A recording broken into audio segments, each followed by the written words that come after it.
today's knitting tip is going to be on this tea cosy that I'm working on at the moment. He is the Peregrine Falcon tea cosy, and the first tip is if you want somewhere safe to keep your scissors, pop them in a spout. It's amazing, isn't it? You know, their heads become pincushions, their spouts become scissor holders. Anyway, that's not the tip. I was just teasing. The tip is going to be about sewing on the eyes. Now, if you're like me, you'll love knitting tips, and I do.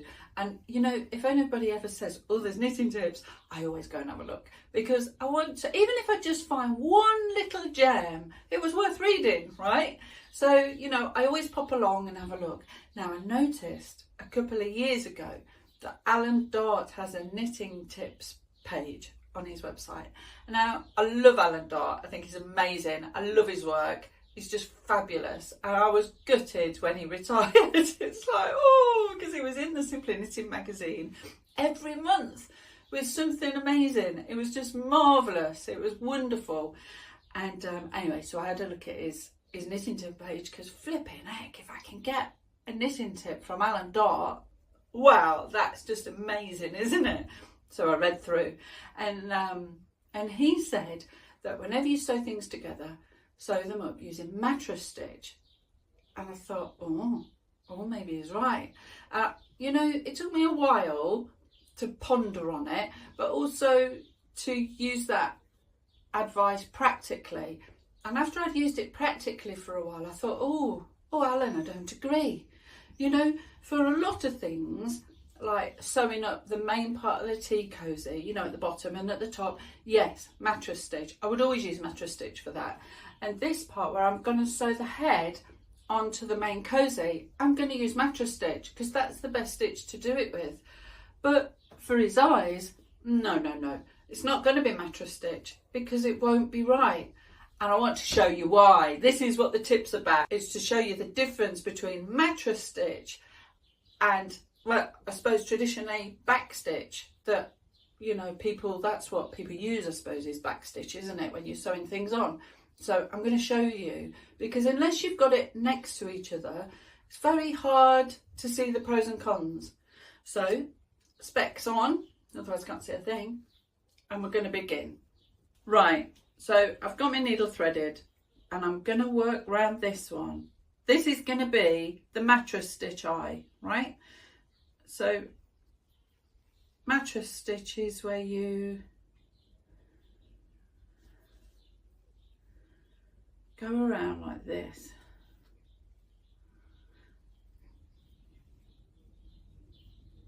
You know, and usually when you use mattress stitch, like around on where the head joins to the body, it's to give a seamless join.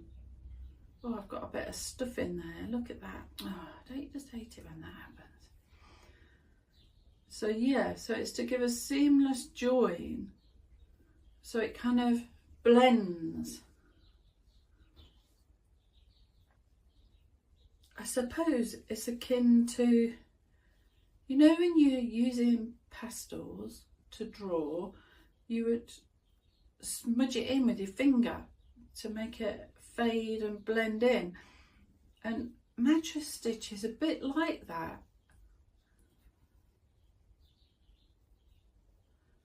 So you get a bit from each side, look, and it just blends in.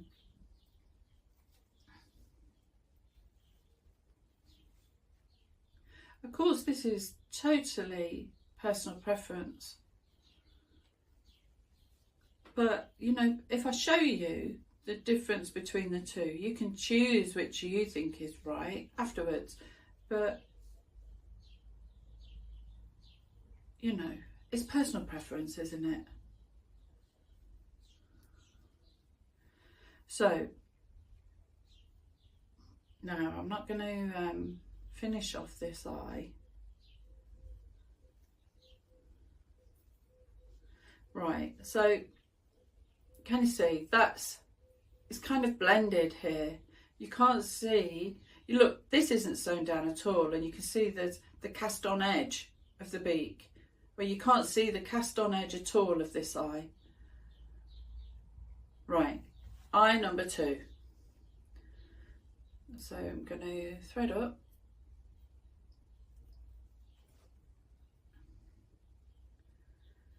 And this one, I'm going to do back stitch around it, just around the edge. Oh, the pin's there. It's always tricky to sew where the pin is. You know, and this method leaves the cast on edge intact. And sometimes I think it's nice to see that edge because it gives a sharper finish. A bit like, we'll go back to the artwork analogy. You know, when you're a kid and you're drawing with felt tip pens, or Walt Disney's a good example actually, they render around the outside in black. That's how Mickey Mouse is drawn. They've gone around all the lines in black pen, you know, like a colouring book I suppose, and then they colour the middle bit in. And doing this back stitch around the eye and leaving the cast on edge so you can see it, it feels a bit like that, like you've left your hard edge. And sometimes I think that's quite nice. I mean, usually as well on an animal, you know, if I was putting spots on his back, I would want it to blend in. But, oh look, I'll just leave it there. But for eyes, I think it makes the eye go quite bulbous. Flatten it out a bit. I don't think there's enough stuffing in the head. Look, I can squish it. I'll have to rectify that. But now, so you can see the difference. So this is back stitch, and you can clearly see the cast on edge, and it's a much crisper finish to the work, to the look.